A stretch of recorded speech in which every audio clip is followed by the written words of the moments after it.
Oh. What is one thing your husband or wife does that drives you crazy? So what do I do to drive you crazy, Corey? What don't you do to drive you crazy?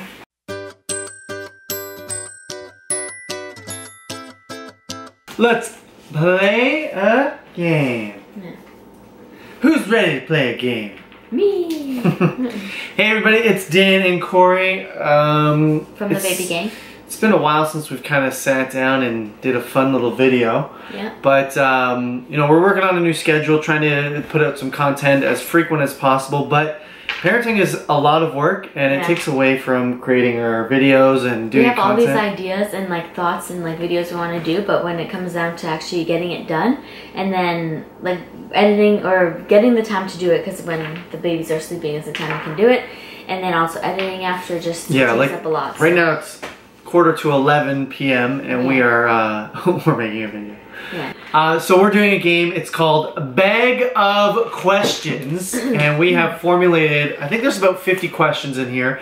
We're not going to do them all, obviously. We're going to maybe do a few, maybe six, seven, eight. We'll see how we feel. And then we're going to answer them honest and genuine. And it's going to be fun because it's a mom versus dad in terms of Bag of Questions Parenting Edition. It's all in relation to being a parent. Some general questions, but it'll be pretty fun. And Corey, I created the questions. So they're going to be all new to me. Well, you told me a couple of I told her a few of what she could expect, but pretty simple.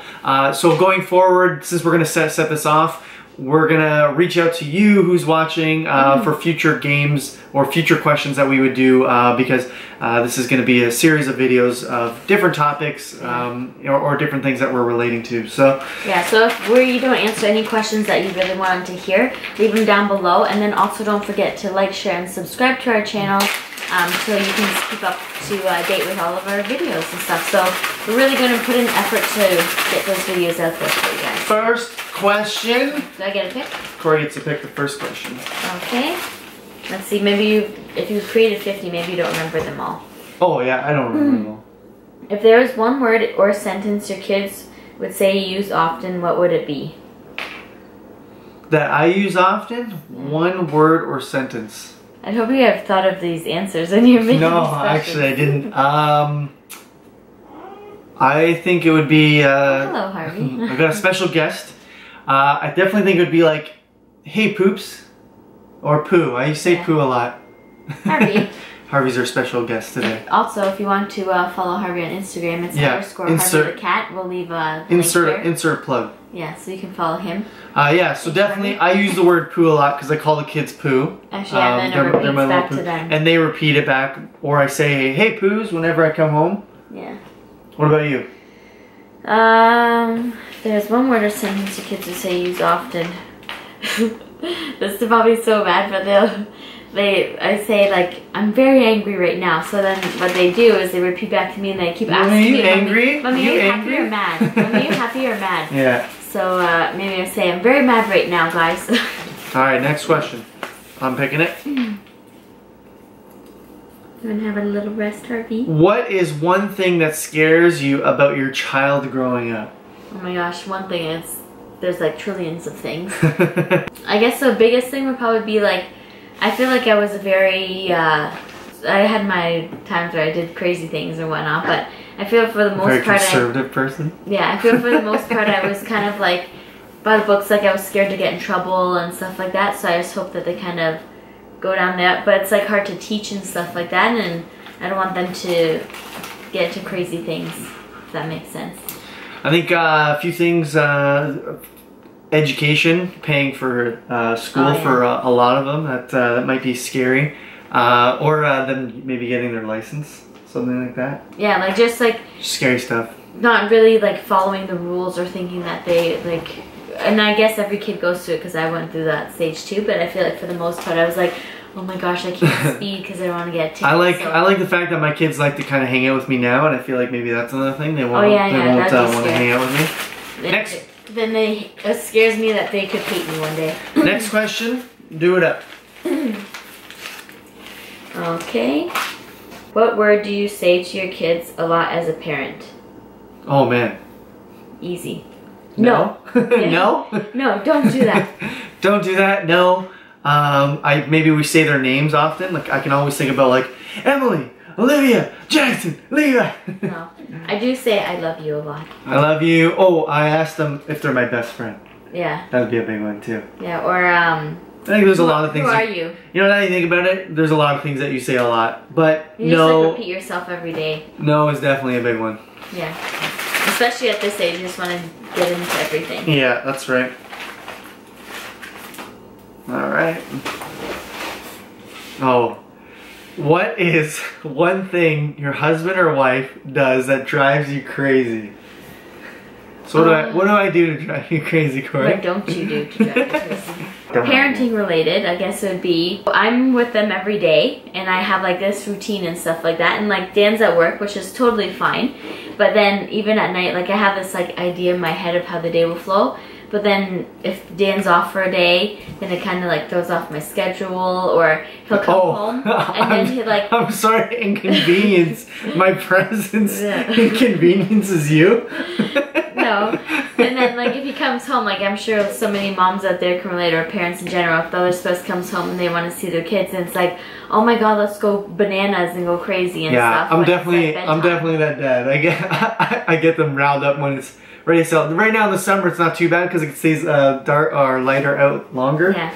But, or another thing is like where he'll question like what like my ideas are or something, or like what I do. All the time.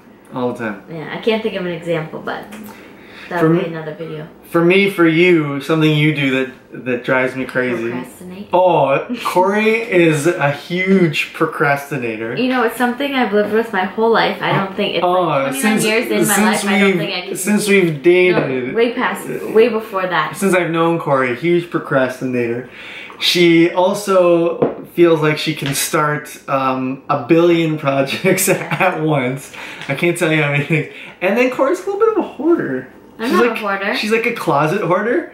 Certain things. She has she likes to hold on to a lot I blame it on my parents getting divorced. Sure. There's but always I can't tell you, like there's always these amount of clothes everywhere, and then she gets mad when I want to do stuff with it. No, you know the thing is that I really think about it, and like so, for instance, gift wrapping presents at Christmas. I could wrap them as I go, like one at a time, but I have this idea in my head, like, you know, I'll watch Christmas movie or play the Christmas songs and sit there and just do it all nicely together and stuff. It doesn't work out, and then so... And it's the same with like the baby clothes. Like I get them, collect them all and stuff, then I have this whole day to sit down and sort them, but I have to realize that I have 4 kids. I don't have a whole day to sit down and do one thing. Yeah, so. But you know, that's been like that for the last 3 or 4. But yeah, and I can't say that because like I have even though I remember like the school project and stuff, it was like worth like 50% of my mark, and I was up till like, I started it the night before. Next question. Oh, that's a good one. Who has the hardest job, mom or dad? Ooh. Well, I mean, I don't know. For real, I think it can go both ways. It depends the way you're looking at it. So for me, it depends, yeah. Like, well, for me, let's start with me since you asked me the question.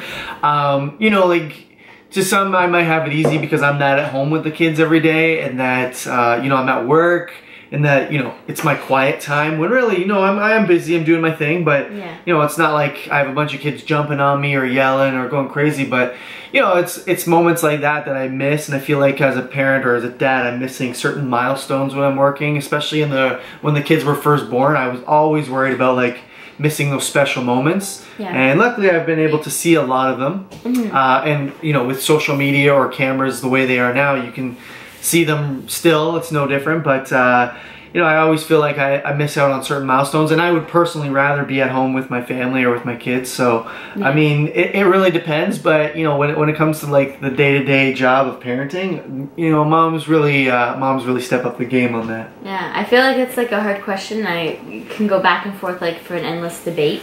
But yeah, as Dan said, like if he's at work, he has to miss all the time and stuff, where he thinks that when I'm at home I have this free time to do everything. Like, yes, no, not true. Okay, maybe not so much anymore, but before, Like, I remember him coming home and be like, what did you even do all day? Or like, no. You have all this time. Whoa, Yeah. you are making me look like such a bag. That is not true. It says you just have to learn. So before, Jan would say, like, think that I have all this time to do all this stuff in the world. But then really, like, my days feel like they're so short, and especially with taking Emily to school, I'm in schedule. There's a disconnect here. This is not 100% true. This is my opinion. This is how she's taking it. No, and then also, like, when you're at home as a mom, or whoever's a stay-at-home parent, whether you're, like, working or not, but say you're the stay-at-home parent, whether you're mom or dad, you don't really get the interaction with other people, so you only have your kids, and then it gets very, like, I don't know, your brain becomes mush, really, and then, like, the two 5-minute times I see moms at school is like my interaction and stuff. I feel like you should add this, but I don't want to open up a can of worms on this. I know, that's why I say we'll have another video of this. It'll be on another Wednesday. Mom-dad debate. Yeah, who has it worse? If your kids were to say something nice about you, what would they say? What do you think they would say? I don't know. I already know my answer. Okay, go. Oh, mine. I'm the best. Because I'm always like, who's the best? And they're like, Daddy. Oh yeah, that's nice. Or who's your best friend, Daddy? So it's nice to know. What would it say if they were to say something nice to me? Nice about you. Oh. If you thought your kids were gonna say, be like, yo, I'm gonna say something nice about you. What do you think they'd say? I feel like everyone would be like, Mommy, I really like your hair, or something like. Actually, it's like that's so true. random. Yeah. Actually, she does say that. Actually, there's like the random, like, I love you, or... Yeah, she'll say, like, when I have hair, like, long like you, I want to, like, have it straight and stuff like that, so, yes, that's good. The triplets, I don't know if they're really at an age to... Oh, no, actually, yeah, they come up and they'll say, Mommy, you're my best friend. Like, Jackson's the sweetest little guy. He'll come up and just give me a hug and kiss. Yeah. Little like, Mommy, you're my best friend. Or they'll say, I miss you. Oh, every day I come home from work. Or they'll say it to me, too. I'll be home on the weekend. Daddy, I missed you at work. I'm like, buddy, I hung out with you the whole day. I'll go upstairs to get a pair of socks, and they're like, Mommy, I missed you when you went to the gym. Yeah. Or I missed you when you went to the store. Like, they remember things from, like, the last week and stuff, so that's pretty cute. That's so great. Okay, last question. Last question, we'll call it a day, depending on how things go. Okay, don't look at it. All right. What was the worst advice you had ever received when becoming a parent? Oh, this is a good one. The worst advice you've ever received when you became a parent. We've received a lot of advice. I think a lot of the advice that you get, people have like good meaning and stuff like that, and like some of it's easier said than done, really. Yeah. The worst advice, though, sleep when your baby sleeps. It's always a hard one, I feel. Well, Corey has always been the type to feel like she's missing out on something if she doesn't sleep. Like if when Emily was sleeping, I had like all these other plans to want to do something, but I can't think of anything else. Like when it comes to advice, there's been some terrible advice. Like I just can't pinpoint anything, but I like. Oh, I know what mine was.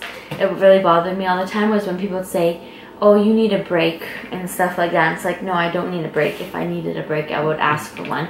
And then, or they'd like tell me that, like, I guess, I don't know. Just need a break? I don't know where I was going with that. You need a break. Yeah. And then, but then now I think of it as like, wow, maybe I actually did. Maybe I actually did need a break. Yeah. But it's one thing for you to say that you need a break when someone else tells you that you need a break. Then it's like, why do I need a break? That's annoying. I don't know. Like I've always been open-minded to advice, but I'll listen to what people say and stuff like that. But like times change and stuff, and like the advice that someone had given or was given like 30 years ago compared to now. Like if you have relatives or even like friends or the random lady that you meet from the store who had kids like 30-40 years ago, obviously her advice will be way different than what you would expect. So yeah, fair enough. All right, let's do one for fun. Let's just do one more question. Okay, fine. I'm just curious. Bag we'll have to finish this in another video then. But yeah, don't forget to ask your questions if there's some that you want to answer. What is one thing your partner struggles with when it comes to the kids? Ooh, this is a good one. Yeah, Corey, what do I struggle with? I don't know, what do I struggle with? What I struggle with is my preparation for the kids. Like, if it's winter, I feel like we just need our jacket and that's it.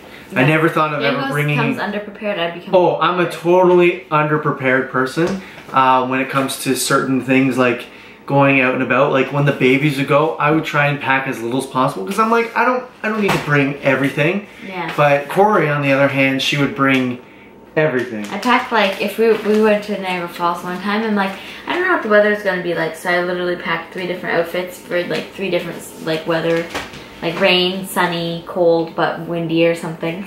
Yeah, literally. You then name like it. Snacks and water, but I've been like that my whole life. Yeah.